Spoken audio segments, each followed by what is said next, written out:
नमस्कार मित्रांनो, आज आपण पाहणार आहोत दारूबंदी पोलीस भरती 2026 बद्दल संपूर्ण माहिती. महाराष्ट्र राज्य उत्पादन शुल्क विभागामार्फत ही भरती घेतली जाणार आहे. या भरतीमध्ये जवान, चालक, लिपिक आणि चपराशी अशी विविध पदे भरली जाणार आहेत. एकूण 1273 पेक्षा जास्त जागा मंजूर झालेल्या आहेत, त्यामुळे ही मोठी संधी आहे. निवड प्रक्रिया 2 टप्प्यात होईल. 1. लेखी परीक्षा. 2. Physical test. अर्ज प्रक्रिया पूर्णपणे ऑनलाईन असेल. महत्त्वाचे, अधिकृत जाहिरात लवकरच येणार आहे, त्यामुळे तयारी आत्तापासून सुरू करा. जर तुम्हाला सरकारी नोकरी हवी असेल तर ही संधी सोडू नका. सर्वात अगोदर आपण वेतन श्रेणी बघू. लघुलेखक 58,000 ते 5,000 पर्यंत, लघुटंकलेखक 15,000 पर्यंत, जवान 22,000 पर्यंत, जवानी वाहनचालक 22,000 पर्यंत, चपराशी 15,000 पर्यंत. मित्रांनो, 8वा वेतन लागला तर सर्व पगार 50,000च्या वरती जाईल. शैक्षणिक बघू.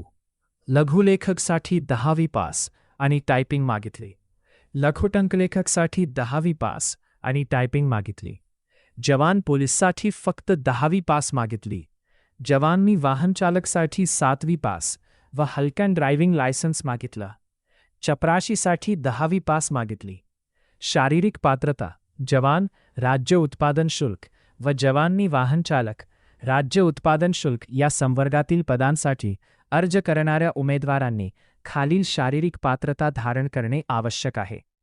पुरुष उमेदवारासाठी उंची 165 की, महिलासाठी 160, महिलासाठी 50 किलो वजन. अर्हता बघू. प्रस्तुत जाहिरातीस अनुसरून अर्ज सादर करण्यासाठी विहित केलेल्या अंतिम दिनांकासंबंधित शैक्षणिक अर्हता धारण करणे आवश्यक आहे. अभ्यासक्रम बघू. बुद्धिमत्ता चाचणी 30 मार्क्स, सामान्य ध्यान 30 मार्क्स, मराठी 30 मार्क्स, इंग्रजी 30 मार्क्स, एकूण 120चा पेपर राहील. विषयानुसार टॉपिक बघून घ्या. लेखी परीक्षा 120 मार्क्स, मैदानी चाचणी 80 मार्क्स, एकूण 200 मार्क्समधून कट ऑफ लागेल. पुरुष उमेदवारासाठी मैदानी चाचणी इव्हेंट 1 किलोमीटर धावणे 30 मार्क्स साठी, 100 मीटर धावणे 30 मार्क्स, गोळाफेक 20 मार्क्स. महिला उमेदवारासाठी मैदानी चाचणी इव्हेंट 1500 मीटर धावणे 30 मार्क्स साठी, 100 मीटर धावणे 30 मार्क्स, गोळाफेक 20 मार्क्स. टायमिंग बघून घ्या मित्रांनो. व्हिडिओ थांबवून नाही तर व्हिडिओ खूप मोठा होईल. निगेटिव्ह मार्किंग आहे. प्रत्येक चुकीच्या उत्तराकरिता 25% किंवा एवढे गुण एकूण गुणांमधून वजा व कमी करण्यात येतील. वरीलप्रमाणे कार्यपद्धतीचा अवलंब करताना एकूण अंतिम गुणांची बेरीज अपूर्णांकात आली तरीही ती अपूर्णांकातच राहील व पुढील कार्यवाही त्याच्या आधारे करण्यात येईल. 3. एखाद्या प्रश्नाचे उत्तर अनुत्तरित असेल तर अशा प्रकरणी नकारात्मक गुणांची पद्धत लागू असणार नाही. निवड प्रक्रिया.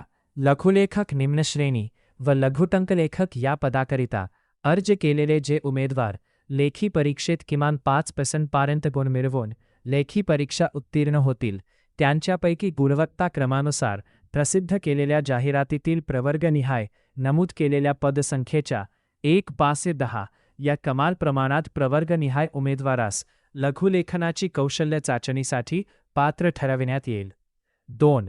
लघुलेखक निम्नश्रेणी व लघुटंकलेखक राज्य उत्पादन शुल्क या संवर्गातील पदांवर निवड करताना लेखी परीक्षा आणि लघुलेखन कौशल्य व्यावसायिक चाचणी पडताळणीनंतर मिळालेल्या गुणांची एकत्रित बेरीज करून गुणानुक्रमे निवड यादी अंतिम करती करण्यात येईल.